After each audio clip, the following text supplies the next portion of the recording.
آج بات کرتے ہیں اس عظیم ہستی کی کہ جب بھی ان کا نام لیتے ہیں سر ادب سے جھک جاتا ہے۔ کائنات میں انبیاء کے بعد سب سے افضل ہستی، جی ہاں، مسلمانوں کے خلیفہ اول میرے آقا علیہ الصلوۃ والسلام کے عظیم ساتھی حضرت سیدنا صدیق اکبر رضی اللہ تعالیٰ عنہ کی کیا کمال کی پرسنالٹی ہیں، کتنی شاندار آپ کے اندر خصوصیات ہیں۔ آج ہم آپ کی 8 ایکسکلوسیو باتیں آپ کو بتاتے ہیں، 8 ایسی خصوصیات جو کسی اور میں نہیں ہیں۔ جی ہاں، نمبر 1، آپ رضی اللہ تعالیٰ عنہ وہ عظیم شخصیت ہیں کہ اللہ کریم نے صرف آپ کا نام صدیق رکھا، آپ کے علاوہ کسی اور کو یہ سعادت حاصل نہیں ہوئی۔ دوسری آپ کی فضیلت یہ ہے کہ آپ رضی اللہ تعالیٰ عنہ نبی پاک علیہ الصلوۃ والسلام جب مکہ پاک سے مدینہ ہجرت کر گئے نا، تو نبی پاک کی ہجرت کے ساتھی بھی حضرت صدیق اکبر رضی اللہ تعالیٰ عنہ ہیں۔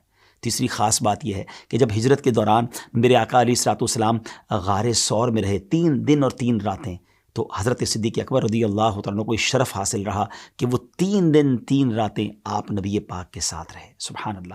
چوتھی خصوصیت یہ ہے کہ آپ رضی اللہ تعالیٰ عنہ کو تمام مومنین کی موجودگی میں نبی پاک علیہ الصلوۃ والسلام نے نماز پڑھانے کا حکم دیا۔ یہ سعادت بھی کسی اور صحابی کو حاصل نہیں ہوئی۔ 5ویں فضیلت یہ ہے کہ نبی پاک علیہ الصلوۃ والسلام اور حضرت جبریل کے درمیان جب گفتگو ہوا کرتی تھی تو ان کے درمیان ہونے والی گفتگو اور سرگوشی جو ہے وہ بعض اوقات صدیق اکبر رضی اللہ تعالیٰ عنہ بھی سنا کرتے تھے۔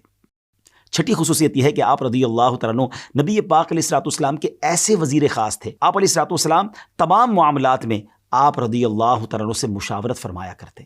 صدیق اکبر ثانی اسلام بھی ہیں، ثانی غار بھی ہیں، اور مزار پر انوار میں بھی ثانی مزار بھی ہیں۔ غار کے اندر بھی دوسرے ساتھی آپ ہی ہیں، اور قبر منور میں بھی میرے آقا کے روضے کے ساتھ جو دوسری قبر بنی وہ صدیق اکبر رضی اللہ تعالیٰ عنہ کی ہے۔ آپ ذرا سوچیں مرتبہ کیسا ہے، یہ فضیلت کسی اور کو حاصل نہیں ہوئی۔ 7ویں فضیلت یہ ہے کہ سرکار دو عالم علیہ الصلوۃ والسلام اور صحابہ کرام نے جتنی آپ رضی اللہ تعالیٰ عنہ کی شان و عظمت بیان فرمائی اتنی کسی اور صحابی کی نہیں فرمائی۔ اور 8ویں فضیلت یہ ہے کہ آپ رضی اللہ تعالیٰ عنہ کو یہ سعادت حاصل ہے کہ پورا عالم اللہ پاک کی رضا چاہتا ہے، اور آپ وہ عظیم صحابی ہیں جن کی رضا خود اللہ پاک چاہتا ہے۔ سبحان اللہ۔ اللہ کریم تربت صدیق اکبر پر کروڑوں رحمتوں کی بارش نازل فرمائے اور ان کے صدقے ہماری مغفرت فرمائے۔